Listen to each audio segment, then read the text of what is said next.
Cher Seigneur, tu es vraiment un Dieu admirable, tu es un Dieu puissant, tu es un Dieu incomparable, Seigneur. Tu t'es révélé, le Dieu de notre salut. Tu es incomparable. Merci, Seigneur. Merci pour ce moment béni que nous avons vécu depuis le début de ce culte. Merci pour ta présence et merci pour le Saint-Esprit qui est en action parmi nous. Nous te prions, Seigneur, de continuer de bénir ton peuple. Touche ceux qui sont malades et fais grâce à ceux qui s'approchent de toi. Ton serviteur, Seigneur, va prendre la parole. Merci pour la préparation que tu as faite dans son cœur. Et merci pour les mots que tu vas mettre sur ses lèvres, afin que ton peuple soit enseigné, soit éduqué, soit formé, soit instruit dans ta parole. Que ton nom soit béni. Au nom de Jésus-Christ, nous avons prié. Amen.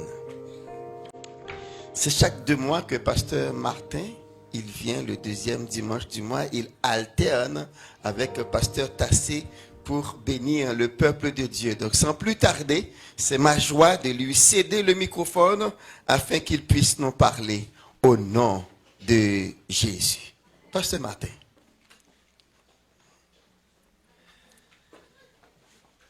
Que le Seigneur vous bénisse. Merci beaucoup. Amen, amen, amen, amen. Alléluia, amen. Est-ce qu'on peut se lever pour prier pour la parole de Dieu, s'il vous plaît? Nous allons prier chacun pour lui-même. Demandons à Dieu de nous dire quelque chose par rapport à notre vie. Que Dieu nous fasse grâce, que Dieu te parle. Prions. Père, merci. Merci pour ce privilège mérité, cette grâce excellente que tu nous donnes de passer du bon moment dans ta présence, de partager, passer un moment de communion fraternelle, un moment de partage de ta parole. Il est dit dans ta parole que tu nous as envoyé ta parole et que ta parole nous guérisse. Qu'il en soit ainsi, Seigneur, que ta parole nous fasse du bien, qu'elle délivre, qu'elle guérisse, qu'elle purifie, qu'elle sanctifie, qu'elle communique la joie et la paix, Seigneur, et qu'elle te révèle à chacun de nous. Sois loué, Père, pour ce moment où nous proclamons ta seigneurie sur nos vies, ta seigneurie sur cette assemblée, dans cette salle. Nous proclamons que Jésus-Christ, Yahushua Yamashia, est Seigneur et Roi. Au nom puissant du Seigneur Jésus-Christ, nous disons Amen. Alléluia. On va s'asseoir, bien-aimés. Aujourd'hui, je vais parler très peu par la grâce du Saint-Esprit. Et après, on va se poser chacun des questions. Et après, on va prier. Alléluia. Nous allons lire Proverbes chapitre 6. Vous savez, bien-aimés, il y a beaucoup de mauvaises choses, mauvais comportements, de mauvaises habitudes que quand moi j'étais païen, je ne faisais pas, mais je me retrouve en tant que chrétien en train de le faire. Il y a beaucoup de choses que les chrétiens font et qu'ils ne faisaient pas quand ils étaient païens, ou que les païens ne font pas. Alléluia. Donc vous verrez que les païens, s'ils veulent sortir le week-end, qu'il pleuve, qu'il y ait la neige ou pas, ils vont aller dans la boîte. Ils vont aller prendre l'alcool, ils vont aller forniquer, ils vont aller faire leurs habitudes. La neige, la tempête, le froid, la pluie ne les empêche pas de le faire. Et parmi nous, pour ceux qui étaient des mauvais païens comme moi j'étais un très mauvais païen, dont le plus mauvais de tous, il n'y avait aucune raison qui m'empêchait d'aller faire ce que je faisais. Je ne peux pas comprendre que devenir chrétien, je trouve des excuses pour ne pas faire la vie chrétienne. Alléluia. Frères et sœurs, le christianisme c'est une vie, ce n'est pas du blablabla. Nous pouvons nous réunir comme nous sommes dimanche ici, nous pouvons bien prêcher, nous pouvons bien chanter, nous pouvons tout faire. Mais le christianisme reste une vie que tu vis chaque jour, chaque heure, chaque minute, chaque seconde partout tu es, dans ta maison, au travail, sur la rue, à l'église. Ce n'est pas une vie où on doit se retrouver parce que beaucoup de chrétiens, entre guillemets, vivent leur christianisme dimanche à l'église. Dès qu'ils sortent ici, ils ne sont même pas chrétiens. Amen, amen. Bon, pas les chrétiens de cette église, pas les chrétiens de Béret. Les chrétiens ailleurs, là, ils sont chrétiens seulement dimanche. Il ouvre sa Bible, c'est le dimanche matin qu'il commence à chercher où se trouve sa Bible. Et d'ailleurs, il y en a qui viennent à l'église en retard parce qu'ils n'ont pas retrouvé la Bible à temps. Ça, ce n'est pas le christianisme, ça, c'est la religion. On vient parce qu'on se retrouve les gens de la même communauté, on parle la même langue, et puis il y a des liens qui nous unissent, qui n'ont rien à voir avec Jésus. Alors, je ne vais pas manquer dimanche parce que parfois, certains stressés toute la semaine avec le travail, ils viennent à l'église pour se défouler un peu. Amen, amen, amen. Mais pourtant, moi je regarde, je dis, mais écoute, quand j'étais païen, je dépensais beaucoup d'argent pour l'alcool. Et quand je suis chrétien, on demande l'argent à l'église, je dis, le pasteur exagère, il demande trop l'argent. Mais quand je dépensais dans l'alcool, personne ne me demandait de dépenser. C'est moi qui y allais volontairement et dépenser. Et maintenant, je suis soi-disant chrétien, je ne le fais pas. Non seulement je ne le fais pas, je discute, mais en même temps, je décourage même les autres qui le font ou qui veulent le faire. Oh non, à l'église, chaque jour, c'est toujours les demandes d'argent, les demandes d'argent. Frères et sœurs, qu'est-ce que vous comprenez par là? Je vois même les chrétiens qui discutent. Oh non, mais nous prions et même Dieu, pourquoi il y a beaucoup d'églises sur la même avenue? Mais quand il y avait beaucoup de terrasses sur la même avenue, beaucoup de bistrots, beaucoup de bars, beaucoup de boîtes de nuit sur la même avenue, on ne se plaignait pas, personne ne se plaint. Oh, les chrétiens, quand ils prient, ils font beaucoup de bruit, mais quand les boîtes de nuit font des bars qui font beaucoup de bruit là, personne ne se plaint. Amen, amen, amen. Proverbe chapitre 6, verset 6 jusqu'au verset 11, nous lisons au nom de Jésus. Va vers la fourmi paresseux, considère ses voies et devient sage. Elle n'a ni chef, ni inspecteur, ni maître. Elle prépare en été sa nourriture. Elle amasse pendant la moisson de quoi manger. Paresseux, jusqu'à quand seras-tu couché? Quand te lèveras-tu de ton sommeil? Un peu de sommeil, un peu d'assoupissement, un peu croiser les mains pour dormir, et la pauvreté te surprendra comme un rôdeur, et la disette comme un homme en armes. Alléluia, amen, amen, amen, amen. Amen, amen. Bien-aimés, écoutez ce que le Seigneur nous dit ici. Et là, il faut que ça touche ton cœur. Je prie, et je priais la nuit pour que Dieu te touche, pour que ta vie change. Parce que si le christianisme se limite à venir à l'église, tu vas te fatiguer, bien-aimé. À un moment, tu vas quitter l'église. Si avec Christ, ta vie, il n'y a rien de spécial qui a changé par rapport au passé, tu vas finir par te fatiguer. Parce que finalement, c'est lassant de faire les mêmes choses. C'est la monotonie de dire des choses. Et le pasteur, merci que Dieu te bénisse, pasteur, tu as dit quelque chose ici. Les hypocrites, c'est l'église, c'est les serviteurs de Dieu, c'est les servants de Dieu, c'est les chrétiennes, les vrais hypocrites. Ils disent des choses qu'ils font presque pas. J'allais dire qu'ils font jamais. Bon, ils font quand même de temps en temps. Donc ils font presque. Vous au moins vous le faites. Ailleurs, ils font jamais ce qu'ils disent. Alléluia. C'est des hypocrites. Et une vie comme ça, si le christianisme, tu ne la pratiques pas, tu ne le pratiques pas en vrai, ta vie ne changera pas. Ou si elle veut changer, elle va changer de manière négative. Et elle va aller en dégradation de temps en temps.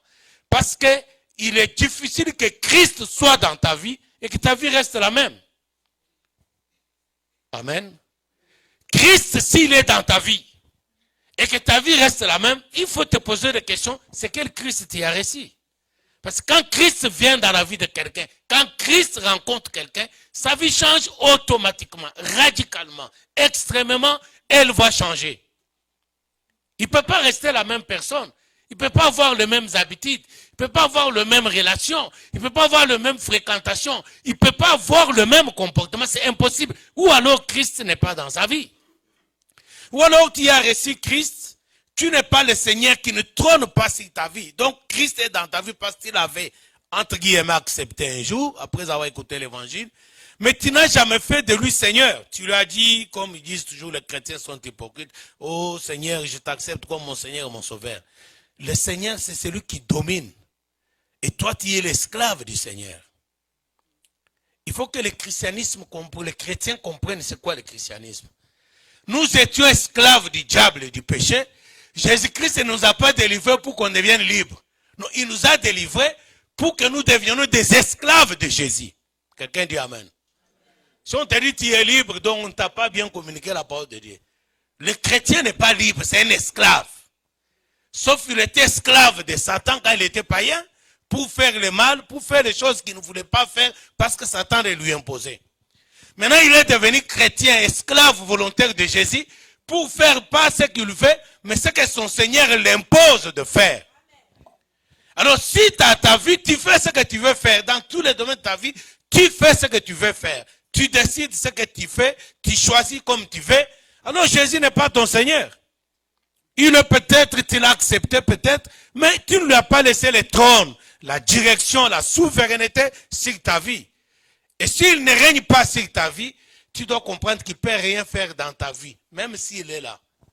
Le diable peut te toucher, il est dans ta vie, mais il ne fait rien. Si vous êtes lecteur de la Bible, vous vous souviendrez que les apôtres étaient un jour avec Jésus dans la barque. Alléluia. Vous vous souvenez de cette histoire-là? La Bible dit que Jésus dormait. Ça n'a pas empêché la tempête de menacer leur vie. Jésus était là. Mais il dormait, peut-être c'est ça dans ta vie, Jésus. Tu as un Jésus qui dort. Parce que tu as choisi de prendre la direction de ta vie toi-même. Mais les apôtres qui étaient pécheurs, professionnels, ils avaient choisi de conduire leur barque eux-mêmes.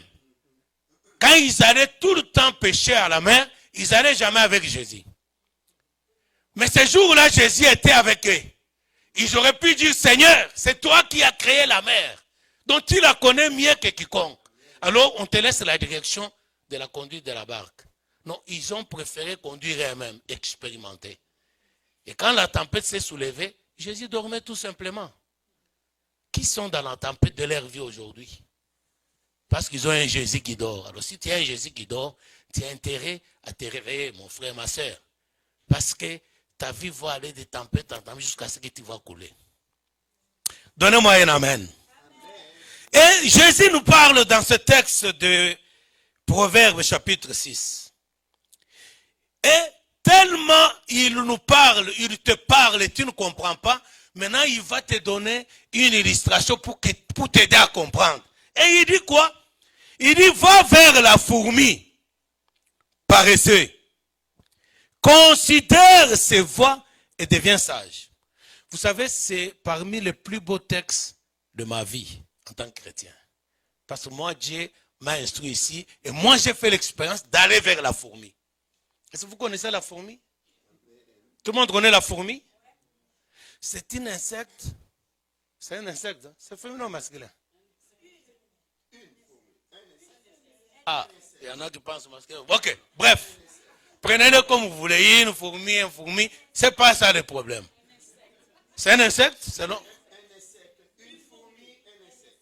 D'accord, ok. La fourmi, c'est un insecte, c'est ça, non? Super. Alors, c'est un insecte qui est tout petit. Je ne sais pas s'il y a plus petit que la fourmi parmi les insectes que Dieu a créés. Il y en a? Plus petit que la fourmi? Bon, ça dépend de ce que vous appelez fourmi. Hein? Moi, j'ai vu le type fourmi. Je parle des tout petits là. Des tout petits qui sont un peu rouges, tantôt noirs. Les tout petits, tout petits. Vous savez, bon, si vous êtes né ici, peut-être vous ne l'avez jamais vu, la fourmi. Et tout le monde a déjà vu la fourmi. La toute petite là. Écoutez, moi j'ai fait cette expérience, je pratiquais ça. Parce que le Seigneur demande d'aller et d'apprendre. Et je veux que Dieu t'ouvre les yeux et surtout les yeux de ton cœur. Que tu apprennes que la paresse c'est aussi un péché. Être paresseux pour ne pas prier, c'est un péché. Être paresseux pour ne pas venir à l'église dimanche parce qu'il y a neige, c'est un péché. Être paresseux dans tout ce que tu fais, c'est un péché. Parce que Dieu, qui nous a créés selon son image, Dieu n'est pas paresseux. Alléluia, amen. Dieu n'est pas paresseux, bien aimé. Imaginez-vous les empreintes, c'est ça les empreintes digitales. Donc les empreintes, chacun différent de l'autre. Il y a plus de milliards, c'est pas 6 milliards d'habitants sur la Terre. Donc il y a 6 milliards d'empreintes digitales différentes les uns des autres. Est-ce que vous comprenez ça? Et Dieu a pris le temps d'écrire dans chaque main ces empreintes, toutes ces lignes-là. Dieu a pris le temps d'écrire dans chaque main de façon différente des uns des autres. Donc Dieu n'est pas paresseux. Et tout ça, il les a fait dans moins d'une semaine. Dieu. Et il dit, va vers la fourmi. Elle n'a ni chef. Et pourtant, toi, tu dis, Jésus-Christ est ton chef. Mais quand le chef a besoin de toi pour l'adorer, tu n'es pas là. Quand le chef a besoin de toi pour ton argent, tu n'es pas là. Quand le chef a même besoin que tu pries pour ton intérêt, tu n'es pas là. Tu dors. Alors il dit, va vers la fourmi. Elle n'a ni chef, ni inspecteur, ni maître. Elle prépare en été sa nourriture. Écoutez frère, vous savez, il y a des moments où tu n'auras même pas la possibilité de prier. Quand tu en as l'occasion, prie. Quand tu en as l'occasion, prie beaucoup. Parce que le prière que tu fais aujourd'hui peut être réouvert par Dieu, peut les ouvrir les jours où tu n'auras pas la possibilité de prier. Je ne sais pas si quelqu'un comprend. Je vais vous donner un témoin. Je ne sais pas si j'ai déjà donné ici, mais je vais le donner quand même pour quelqu'un qui n'était pas le jour où j'avais donné. Il y a un monsieur qui s'appelait Georges. Ce monsieur-là avait l'habitude de prier chaque nuit à la même heure. Dès qu'il est minuit, il commence à prier, il prie pendant 2 heures. Chaque jour, chaque nuit, c'était traditionnel comme ça pour lui. C'était une tradition. Un jour, il va faire l'AVC, il va tomber dans le coma. On va l'amener à l'hôpital. Il a fait plus de 40 jours dans le coma. Et Dieu va le guérir, il va sortir de ce coma-là. Et quand il va sortir de ce coma, sa femme qui le gardait à l'hôpital, il dit à sa femme, est-ce que tu as vu le Seigneur? La femme lui dit non. Il dit, mais le Seigneur était ici chaque jour. Qu'est-ce qu'il voit dans son coma? Il voit que chaque nuit à minuit, quelqu'un entrait dans la chambre de l'hôpital. Et le réveillait, Georges, je suis là. Parce que lui, chaque nuit, quand il commençait à prier, il disait, Seigneur, je suis là. Il avait fait de ça un rendez-vous personnel avec Jésus. Il disait, Seigneur, me voici. Il commençait sa prière par là. Et quand il était dans le coma, il dit à sa femme, chaque nuit à minuit, le Seigneur entrait. Il me disait, Georges, je suis là. Il se mettait à côté du lit. Et on parlait avec lui. Sa femme dit non. Peut-être comme il a fait dans le coma plusieurs jours, sa tête est déphasée là. Il dit non, il était là. Il s'habillait comme ça, il était comme ça. Chaque nuit, il venait. Jusqu'aujourd'hui, quand je me réveille là, il m'a dit, bon Georges, maintenant tu peux rentrer à la maison. On va continuer chez toi. Écoutez frère, vous avez écrit dans quel Jésus là? C'est quoi donc Dieu? Vous savez, en Israël, il y a beaucoup de Jésus. Hein? Il y a beaucoup des hommes qui s'appellent Jésus en Israël. Jésus-Christ, il y en avait beaucoup de Jésus. Lequel est ton Seigneur? Lequel est les gens qui ont vécu et qui vivent des expériences extraordinaires avec Dieu. Jésus-Christ est réel. Ce n'est pas une histoire. Ce n'est pas une invention. Écoutez. La fourmi n'a ni chef, ni inspecteur, ni maître. Elle prépare en été sa nourriture et l'amasse pendant la moisson de quoi manger. Donc, si vous faites l'expérience en hiver ici, c'est rare de rencontrer une fourmi, ni dehors, ni dans ta maison. Généralement, elles sont dans la maison. Mais c'est rare de les voir sortir encore. Je ne sais pas comment ils font pour sortir dans la maison. Ils créent des petits trucs, ils créent leur maison dans nos maisons. À un moment, ils disparaissent. À un moment, dès qu'il y a un petit morceau de pain ou un petit morceau de viande par terre, ils ressortent. Mais en hiver, ils sortent jamais. Parce qu'ils ont déjà fait leur job en été. Écoutez ce que dit le Seigneur. Elle prépare en été sa nourriture et l'amasse pendant la moisson de quoi manger. Paressez, jusqu'à quand seras-tu couché? Quand te lèveras-tu de ton sommeil? Un peu de sommeil, un peu d'assoupissement, un peu croiser les mains pour dormir et la pauvreté te surprendra comme un rôdeur. Est-ce que vous connaissez les rôdeurs? Est-ce que vous connaissez les rôdeurs? La Bible dit, les diables rôdent autour de nous pour chercher qui rôde. Et Dieu nous dit ici, si tu es paresseux, le diable t'attrapera. Et la pauvreté te surprendra comme un rôdeur. Les paresseux ne sont pas là, voilà, les chaises sont vides. Parce que c'est l'hiver, parce que c'est la neige, parce qu'ils ont toujours une raison. Et ils ne sont pas là. Mais écoutez, bien-aimés, qu'est-ce que j'ai remarqué chez la fourmi, ce que j'ai appris? Et je te conseille d'aller faire cette expérience. La fourmi, comme Dieu dit, elle n'a pas de chef pour donner l'ordre, pour expliquer la façon de marcher. Mais ces insectes sont tellement organisés, sans chef, tellement organisés. La fourmi, quand elle d'habitude, la fourmi ne sort pas seule. Il sort toujours en groupe. Alléluia. Il sort toujours en groupe. Et quand il sort en groupe, il ne sort pas, il ne marche pas. Je ne sais pas si la fourmi marche ou un peu. Bon, bref. Ils ne sortent pas en marchant de façon désordonnée. Ils ne marchent pas comme ça. Ils marchent toujours en file. Est-ce que vous comprenez ça? Ils sont toujours dans la ligne droite comme ça. Jamais dispersés. Ils marchent comme ça. Et qu'est-ce qu'on peut apprendre de ça, bien-aimé? Le chrétien, le vrai chrétien de l'église primitive, quand vous lisez Actes des apôtres, la Bible dit qu'ils persévéraient dans les enseignements des apôtres, mais ils avaient tout en commun. Est-ce que nous avons tout en commun? Alléluia. La Bible dit qu'ils vendaient leur maison. Donc quelqu'un, il vend sa maison. Ce n'est pas 500, 600, ce n'est pas la valeur de ta maison. Bon, imagine ta maison là, tu la vends. Tu amènes l'argent, les 600 000 là, tu mets ici. Et puis le pasteur se lève, il demande à ça. Toi, tu as besoin de quoi? Moi, j'ai besoin de 10 000. Ok. Toi, tu as besoin de moi, j'ai besoin de 20 000. Ok. Toi, tu as besoin de moi, j'ai besoin de 15 000. Ok. La Bible dit, il partageait selon les besoins. Qui peut le faire aujourd'hui? Ça s'est fait sur la terre. Ce n'est pas les anges au ciel qui ont fait ça. C'est les gens qui ont reçu le même Jésus. Bon, dis-moi le Jésus que toi tu prétends avoir reçu. Parce qu'il était le même, il allait faire la même chose. Jésus ne change pas, c'est ce que nous chantons, non? Donc s'il n'a pas changé, il aurait pu faire des choses qu'il a fait avec les autres chrétiens.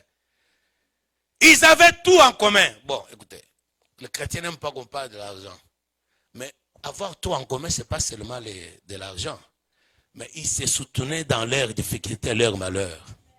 Ils priaient les uns pour les autres. Donc le malheur du pasteur Élisée, c'est mon malheur. J'en fais mon problème. Je gêne et je prie pour son problème. Ils avaient tout en commun. Il n'y avait pas tout l'argent, mais il y avait aussi tous les douleurs, toutes les difficultés, tous les besoins, tous les fardeaux. Ils avaient tout en commun.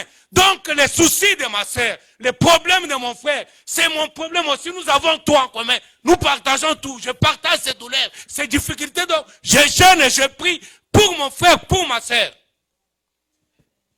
Est-ce que les chrétiens sont là? Donnez-moi quand même un vrai amen. La fourmi, elle ne sort jamais seule. Pourquoi? Parce qu'elle s'est fait sécuriser. En groupe, ils se sentent en sécurité. Ils savent que ce sont de petits insectes tout petits. Ils ne sont pas forts. Alors ils doivent sortir en groupe parce que ça leur garantit la sécurité. Bien-aimé, toi donc qui parles de la vie privée, tu ne demandes jamais le soutien de la... Et quand tu as un soutien de la prière, tu tombes même le pasteur, tu ne lui dis pas le vrai problème. Laisse-moi te dire qu'un chrétien, un vrai qui a reçu Jésus-Christ, n'a pas de vie privée. Parce que la vie privée, c'est la preuve du péché. Les chrétiens, dans leur hypocrisie, ils cachent toujours ce qui est mauvais. Alléluia. Quand ils achètent la maison, c'est la vie privée, non? Hein, maman?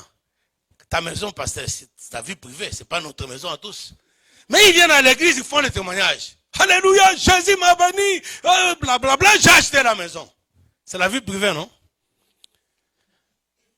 Mais quand elle se chicane avec son mari à la maison, elle ne vient pas dire ici.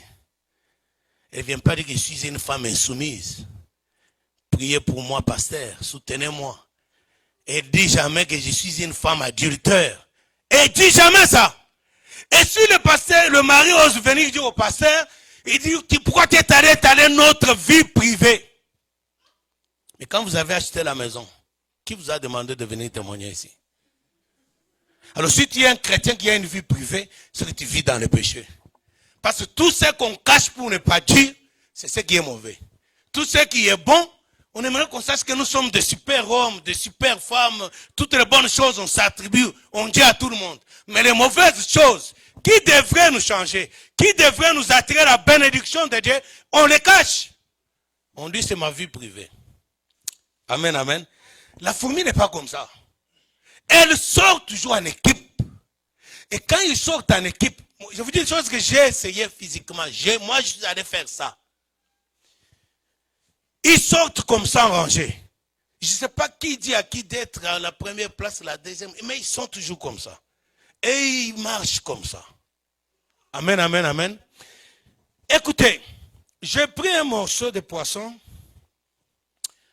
La partie en bas là, du poisson, on l'appelle comment? La queue du poisson là. Je mets là-bas. Quand ils trouvent, parce qu'ici on parle comment ils sortent, comment ils prennent la nourriture, comment ils font, ils emmagasinent la nourriture pour les mauvais jours. J'ai dit et je répète, s'il avait dit, je répète encore, priez pendant que tu en as l'occasion. Parce qu'un jour tu peux te retrouver comme Georges Jean, je parlais ici. Et tu ne pourras pas prier. Et alors, Dieu se souviendra. Pourquoi il se souviendra? Pourquoi il s'est souvenu de Georges? Parce qu'ils avaient une rencontre chaque jour. Parce qu'ils avaient une habitude à la même heure. Donc à partir du moment où le Seigneur n'a pas vu Georges au rendez-vous ponctuel, il s'est rendu compte qu'il y a un problème. Dieu se souviendra de toi si tu as l'habitude de passer du temps avec lui. Alors profitez-en quand il y a le temps, fais le maximum. Parce qu'on ne sait jamais. Mais si toi tu ne pries jamais pour toi, tu pries, tu demandes seulement au pasteur de prier pour toi. Laisse-moi te dire, bon, pasteur Élisée, lui, il est bon. Moi, il m'arrive de dormir, fatigué. Je ne prie même pas pour moi. Comment je vais prier pour toi? Moi, je suis honnête. Hein? Si vous voulez passer votre christianisme sur le dos du pasteur, sache que le pasteur lui arrive aussi des moments, tellement il a plein de problèmes, il est KO, physiquement KO. Il dort, il ne prie même pas lui-même. Fatigué, fatigué. Et là, toi, tu ne pries pas, tu attends, le pasteur va prier pour toi. Au moins, pour prier, le pasteur peut prier pour nous. Pour demander l'argent, le pasteur exagère. Alléluia.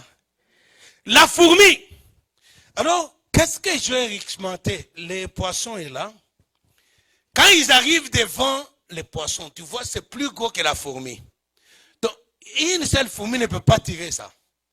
Alors maintenant, quand ils arrivent devant les morceaux, ils encerclent les morceaux. Et ils commencent à tirer, à tirer, à tirer, à tirer. Alléluia. Les Français disent l'union fait la force. Mais la parole de Dieu nous demande d'être unis. Soyez unis. Priez les uns pour les autres. Là, c'est un fardeau. Ils se soutiennent. Ils veulent tous amener ça. Mais ils savent qu'ils sont petits. Si nous pouvons vivre dans la petitesse, reconnaître devant Dieu, Seigneur, je ne suis pas capable. Seigneur, je suis petit, je ne vaux rien. Si on peut avoir cette pensée-là, afin de s'appuyer sur les autres, de demander l'aide et le secours des autres, les uns les autres, dans l'amour véritable, nous allons vivre une vie chrétienne victorieuse. Alors, dans la fourmi, en équipe, ils entourent, ils quittent la file, ils encerclent les morceaux de poisson plus gros. Maintenant, petit à petit, ils tirent. Ça peut prendre même une journée. Il ne lâche pas la fourmi. La persévérance. Celui qui persévérera jusqu'à la fin. Vous connaissez la suite? C'est ce que j'ai appris avec la fourmi. Dès qu'elle attrape le morceau, il ne laisse pas. Ils vont tirer. Ils vont tirer. Tu peux les laisser ici. Tu vas au travail, tu rentres à 5 heures le soir, tu les trouves, ils sont déjà là. Mais ils ne lâchent pas, ils tirent toujours. Alléluia. Et j'ai fait une expérience. Je mets la main pour toucher les morceaux. Dès que les morceaux bougent, paf, et tous, ils lâchent. Au même moment. Ils se dispersent, ils lâchent. Dès que tu laisses, ils rentrent, ils continuent. Combien abandonnent quand ça devient difficile? Même dans ton travail, tu fais des projets, dès qu'il y a un petit obstacle, tu abandonnes. Les gens, les chrétiens font plusieurs projets. Il est dans ça, ça ne marche pas, il est dans ça, ça ne marche pas, il est dans ça, ça ne marche pas, il est dans ça. Donc dès qu'il y a un petit blocage, une petite opposition, il abandonne. La fourmi n'abandonne jamais.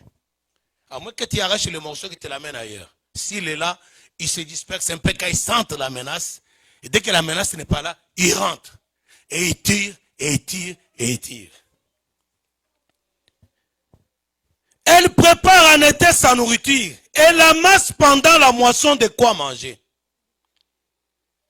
Paresseux, jusqu'à quand seras-tu couché? Quand te lèveras-tu de ton sommeil? Mon frère, ma soeur, tu vas te lever? Est-ce que réellement tu vas te lever? Est-ce que tu comprends qu'il s'agit de ta vie? Personne n'aimera ta vie plus que toi-même. Bien sûr, nous allons te soutenir.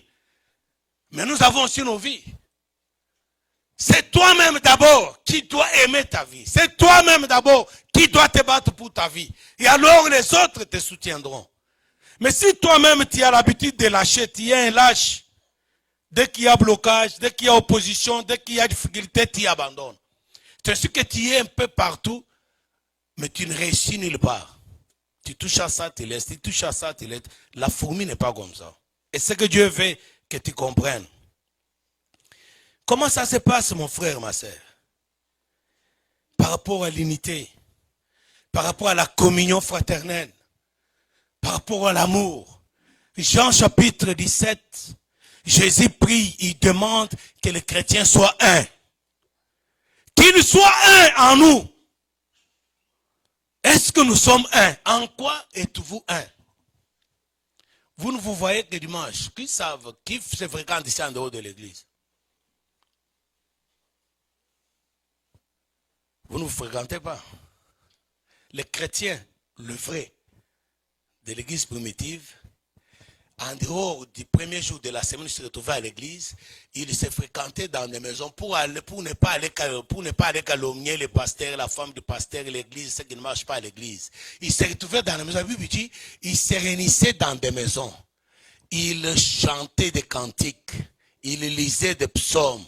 Ils partageaient leur nourriture avec joie. Et le Seigneur faisait beaucoup de miracles par les mains des apôtres. Actes des apôtres, chapitre 4. Est-ce qu'on a ça? Oh bonjour mon frère, que Dieu te bénisse. Dieu te bénisse, tu ne connais même pas mon adresse. Comment Dieu va me bénir? En quoi je suis ton frère? Ton frère biologique, tu connais chez lui, non? Eh ma soeur, tu connais chez ton frère biologique? Mais tu ne connais pas chez ton vrai frère. Et quand tu vas à l'église, hypocritement, comme l'hypocrisie, ça fait partie de l'identification chrétienne d'aujourd'hui, tu dis quand même que Dieu te bénisse. Parce que c'est devenu une tradition. Que Dieu te bénisse. Dans les Dieu te bénisse là, il n'y a pas une dose d'amour. Il n'y a rien. Il n'y a rien. Et si Dieu te bénisse, c'est des paroles en l'heure. C'est ce que nous nous bénissons à l'église chaque dimanche. Mais nos vies ne sont pas bénies. Parce que la bénédiction, ce n'est pas la parole, mais c'est la profondeur du cœur qui dégage, qui libère cette parole. Alors cette parole aura la puissance d'être pratique et d'agir dans la vie de ce frère. Pourquoi quand on dit que Dieu te bénisse, les gens ne disent pas un grand amen? Alléluia. Pourquoi? Mais parce que c'est une monotonie, c'est un slogan creux. Que Dieu te bénisse, mais je ne suis pas béni. Et les gens ne comprennent pas le sens quand on dit que Dieu te bénisse, que réellement tu es béni. Alors ils disent pas même parce qu'on les a tellement bénis de manière hypocrite par les gens qui ne les ont jamais bénis dans la prière, dans le secret. Tu n'as jamais prié pour moi, pour que Dieu me bénisse. Et puis tu me vas, pasteur, que Dieu te bénisse. Tu es hypocrite, comment il va me bénir? Mais si ça vient du cœur, si j'ai le fardeau de mon frère, de ma sœur, si je prie souvent pour lui, pas en lui disant je prie pour toi, mais dans le secret, lui ne sait pas. On se voit seulement bonjour, pasteur disait comment ça va, oh non mon frère, j'ai des difficultés comme ça, que Dieu te bénisse, tout ça. Mais quand je rentre chez moi, je dis demain, je vais jeûner et prier pour le pasteur Élisée. Et je dis Seigneur, soutiens ton serviteur. Seigneur, s'il te plaît. Seigneur, ma sœur. Seigneur, ma sœur. Seigneur, mon frère. Seigneur, s'il te plaît. Seigneur, agis au nom de Jésus. Quand je prie pour ce frère, les jours où je vais lui dire que Dieu te bénisse, Dieu va le bénir. Mais nous sommes tellement hypocrites, on commence des gros mots, on le parle comme ça avec légèreté, que Dieu te bénisse, tu es une hypocrite, tu ne penses même pas qu'il soit béni. Et dès qu'il veut être béni, tu vas aller le calomnier. À lui, qu'est-ce qu'il pense? Et lui, depuis qu'il a acheté la maison, et lui. Et dimanche, tu viens, c'est que Dieu te bénisse et tu danses, tu chantes. Va vers la fourmi, paresseux. Elle n'a ni chef, ni inspecteur, ni maître. Et ça démontre la profondeur de la colère de Dieu. Donc la fourmi qui n'a pas de chef, elle est ordonnée. Elle a l'amour du prochain. Elle a le sens de l'unité. Elle a le sens de la persévérance. Mais toi, créé l'image de Dieu, avec un prétendu Saint-Esprit. Je dis bien un prétendu Saint-Esprit. Parce que le Saint-Esprit, le vrai, il nous aide dans beaucoup de choses. Alléluia. Mais le Saint-Esprit hypocrite, des chrétiens hypocrites, c'est un Saint-Esprit dont ils ne savent même pas c'est quoi, qu'est-ce qu'il fait. Écoutez, le chrétien, le vrai, il doit vivre dans la communion. Ils doivent avoir le fardeau des uns des autres. Ils doivent avoir le souci des uns des autres. Ils doivent même chercher le bonheur de leurs collègues, de leurs frères, plus que leur propre intérêt. Ils doivent mettre les intérêts des autres au-dessus de nos intérêts. C'est ce qui va nous attirer le miracle. Je dis à quelqu'un, frères et sœurs, sois l'intercesseur des autres. Même si tu pries pas assez pour toi, prie beaucoup pour les vrais enfants de Dieu. Pas pour les sorciers qui vont à l'église. Pour les vrais enfants de Dieu. Prie beaucoup pour eux, même si tu ne pries pas pour toi. Dieu va se souvenir de toi. C'est toi qui Dieu bénira avant eux. Parce que Jésus, au ciel, il intercède pour nous. Vous savez, l'intercession, c'est quelque chose qui n'est pas terrestre. C'est la seule chose dont Dieu nous demande de faire sur la terre, mais en même temps, ça se passe aussi. Il n'y a que l'intercession et l'adoration qui se font au ciel. Les histoires, tout le reste n'est pas au ciel. Au ciel, il y a l'adoration du Seigneur 24/24. Et Jésus, 24/24, la Bible dit qu'il est à la droite du Père, il intercède pour nous. Alors, si tu veux être comme Jésus, sois l'intercesseur de vrais enfants de Dieu. Est-ce que tu le fais? La fourmi, elle a la compassion, elle ne sort jamais seule. Elle veut vivre en équipe. Ils partagent les mêmes intérêts. Ils se soutiennent parce qu'ils savent que seuls ils ne peuvent pas. Et Dieu nous dit, allez apprendre, devenons sages. Et moi, toutes les fois que je lis ce texte, je suis troublé. Je dis, Seigneur, comment se fait-il que la fourmi puisse être plus sage que moi? Ça, c'est compliqué. Et Dieu, tellement il nous a vu avec notre Saint-Esprit hypocrite, nous n'apprenons pas, nous ne changeons pas. Maintenant, il nous envoie apprendre la sagesse auprès de la fourmi. Vous comprenez dans quel niveau de bassesse nous sommes descendus? Dieu ne demande pas aux païens, il demande aux chrétiens ici. D'aller apprendre non pas à l'école, mais chez la fourmi. Et apprenez à devenir sage. Ça veut dire que la fourmi est plus sage que beaucoup d'enfants de Dieu. Sinon Dieu nous enverrait apprendre chez le pasteur Élisée. Il va voir la fourmi. Le christianisme, le vrai bien-aimé, c'est la discipline. C'est l'amour du prochain. Aujourd'hui, si vous entendez les gens qui parlent mal de pasteurs, la majorité, ce n'est pas des païens, c'est des chrétiens. Et d'ailleurs, les païens qui ne viennent pas à l'église, comment ils apprennent les choses qui se passent dans nos églises? C'est nous les chrétiens qui rapportons ça. Mais la fourmi, elle n'est pas comme ça. Voilà, frères et sœurs, pour ne pas abuser de votre temps, il est tellement précieux. Je voulais juste, Dieu m'avait mis à cœur de partager avec vous ce petit moment en vous parlant de la fourmi.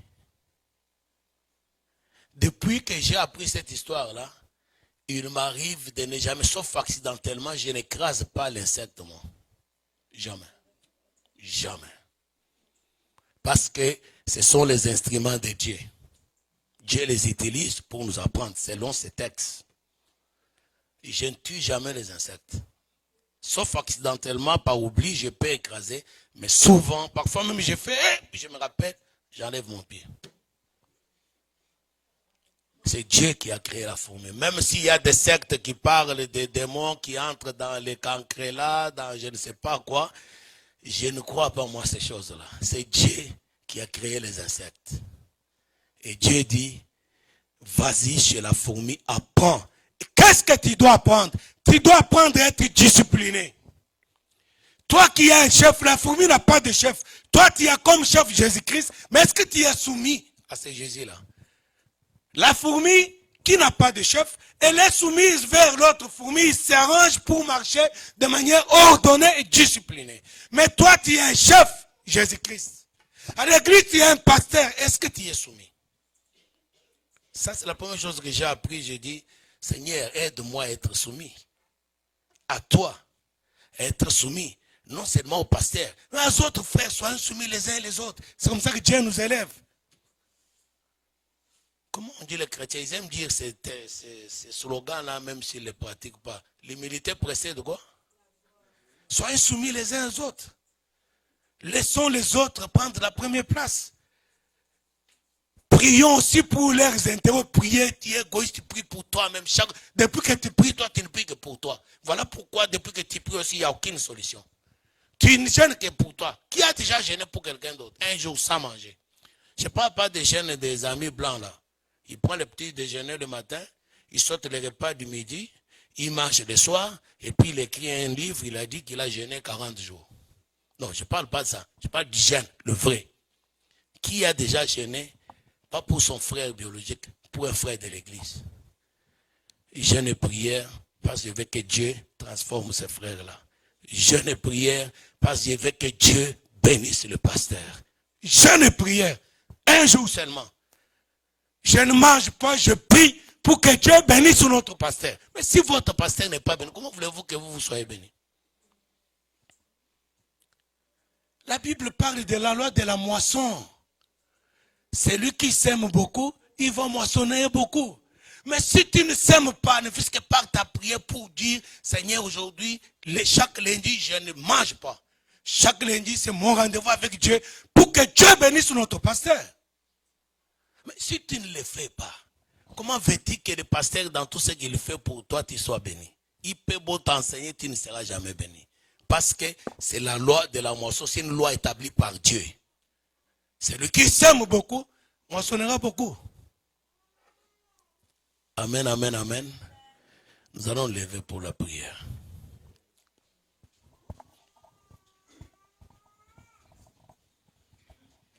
Réfléchis, bien-aimé.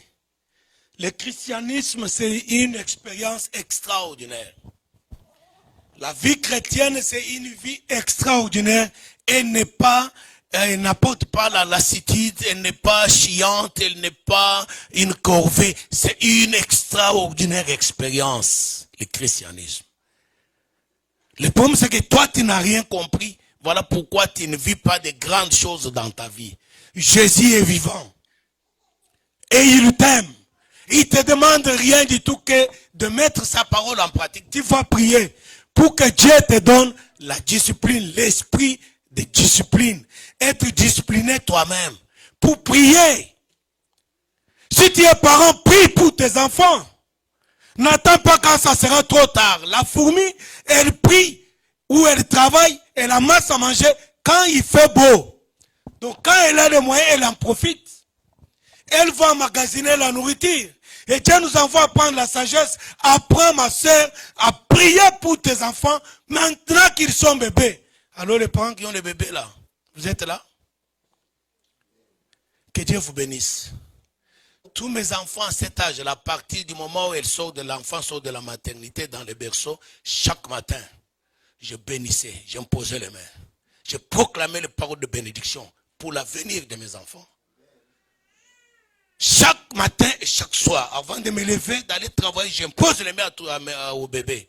Je déclare des bénédictions. Je le bénis. Seigneur, qu'il soit comme ça. Seigneur, prends soin de lui maintenant. Seigneur, que le Saint-Esprit prenne en charge ce bébé. Pour qu'en grandissant, que les choses divines, à part le Saint-Esprit, puissent croître avec lui de la même façon qu'il va grandir. Enfin, quand il sera jeune, qu'il ne soit pas attiré par les choses du monde, mais qu'il soit attiré plus par les choses célestes. Est-ce que vous priez? Parce que si tu ne le fais pas, madame, si tu ne le fais pas maintenant, quand tu vas l'envoyer à l'école, tu sais ce qu'on enseigne à l'école, non? Ça sera trop tard pour que tu puisses récupérer ton enfant. Même si tu ne vas pas faire, j'aimerais dire à quelqu'un, la Bible dit, tout ce que vous demandez en prière à mon nom, croyez que vous l'avez reçu et vous le verrez s'accomplir. Prie, n'attends pas de voir, ce n'est pas une formule magique, non.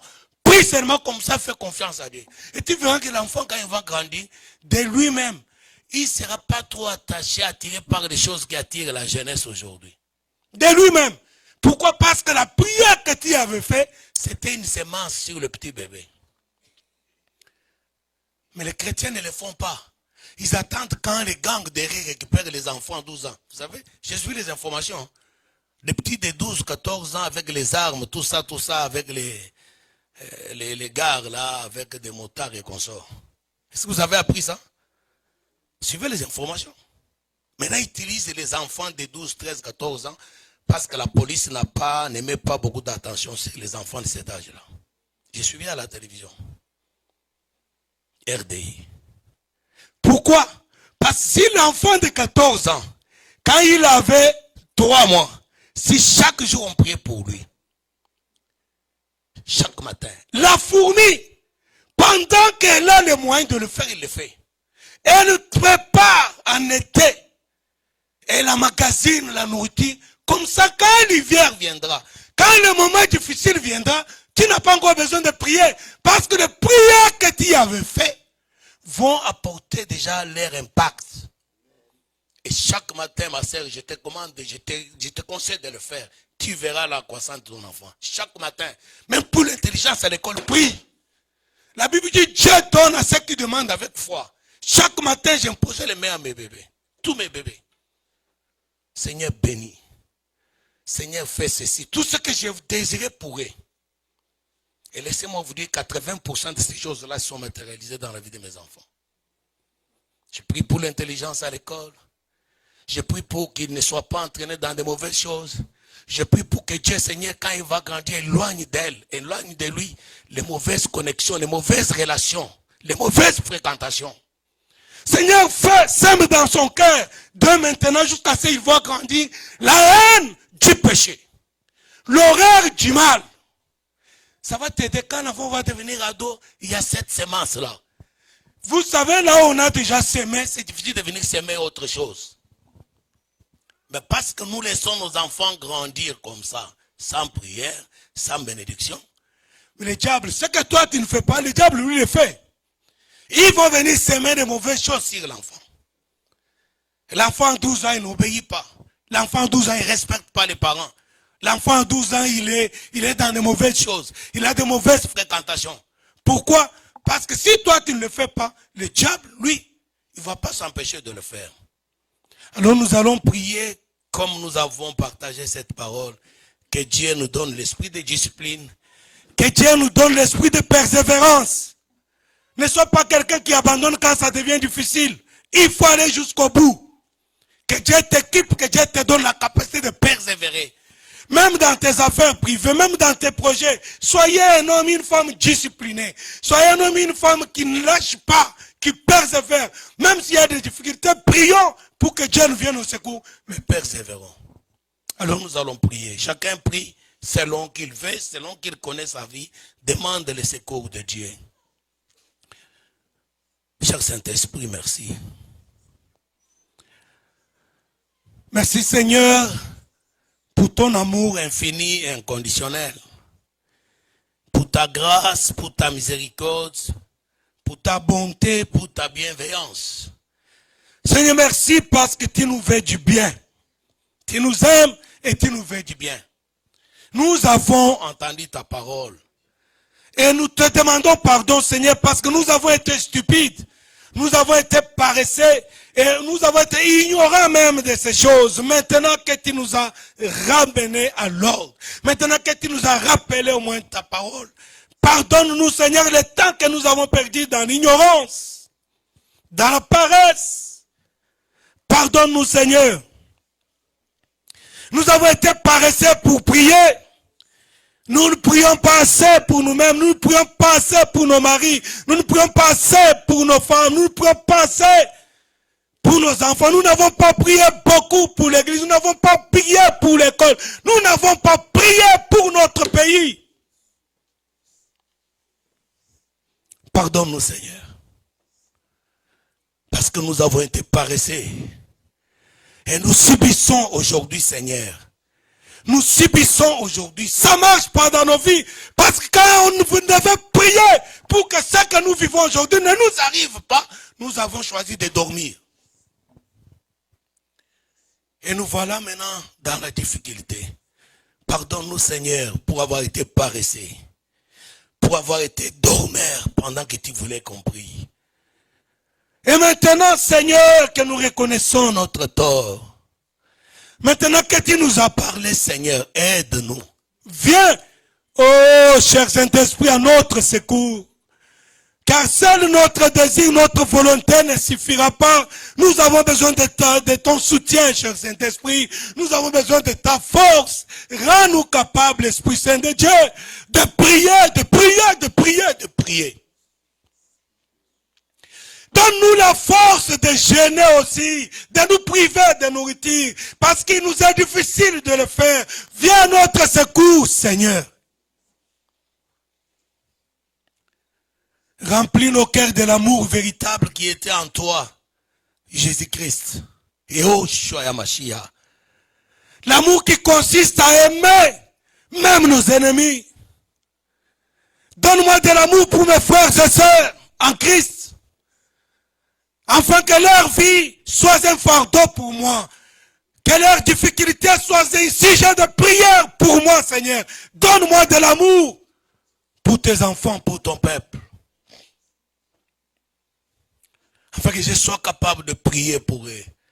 Non seulement de prier pour eux, mais de partager aussi le bien matériel et financier quand ils sont dans les besoins. Donne-moi ce cœur-là, Seigneur.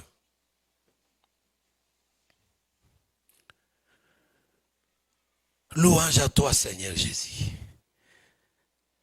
Vous savez, bien-aimé, un jour le Seigneur Jésus a demandé à Simon-Pierre, Simon, fils de Jonas, m'aimes-tu plus que ceci? Quand Simon répondait, oui Seigneur, tu sais que je t'aime, Jésus lui dit, paie mes brebis. Bien-aimé, priez pour le brebis du Seigneur, c'est les chrétiens, les chrétiennes. Ça apporte une grande bénédiction. Tu ne peux pas dire que tu aimes Dieu si tu n'as aucun fardeau pour les enfants de Dieu. Les frères et sœurs de l'église, que Dieu t'équipe, que Dieu te soutienne. Au nom puissant du Seigneur Jésus-Christ, nous disons Amen. Amen, amen. Que Dieu vous bénisse. Merci beaucoup pour votre temps et votre attention.